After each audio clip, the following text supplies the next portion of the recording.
مولانا مفتی صادق محی الدین فہیم کو یونائٹڈ مسلم فورم کا نیا صدر منتخب کر لیا گیا۔ فورم کا آج ایک خصوصی اجلاس منعقد کرتے ہوئے نئے صدر کا انتخاب کیا گیا۔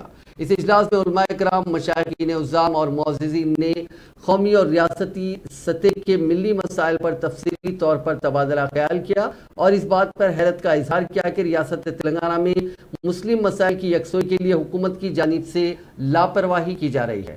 مسلمانوں کی فلاح و بہبود کے لیے قائم کردہ سرکاری ادارے عملی طور پر غیر کارکرد ہو کر رہ گئے ہیں۔ اقلیتوں کے مسائل اسی طرح نظر انداز ہوں گے تو اس ضمن میں مؤثر حکمت عملی تیار کرنے کا فیصلہ کیا گیا۔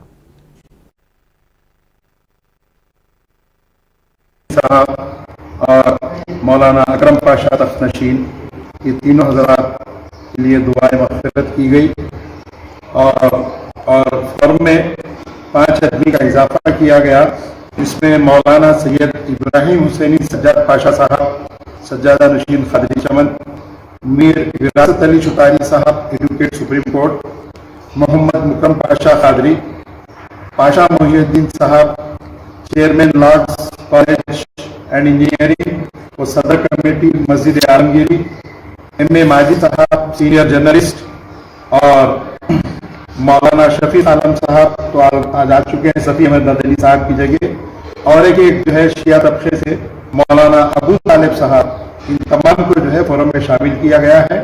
انشاءاللہ آئندہ میٹنگ میں یہ تمام حضرات موجود رہیں گے۔ الرحمن الرحیم، نحمدہ ونصلی ونسلم علی رسولہ الکریم وعلی آلہ وصحبہ اجمعین، اما بعد۔ الحمدللہ آج مسلم یونائٹڈ فورم کا اجلاس منعقد ہوا۔ اس اجلاس میں ہمارے سب بزرگ اصحاب موجود تھے، سارے اراکین نے اس میں شرکت کی۔ الحمدللہ مرحومین کے لیے دعائے مغفرت کی گئی، اور پھر اس اجلاس میں ہمارے بزرگوں نے، ہمارے کرم فرمان نے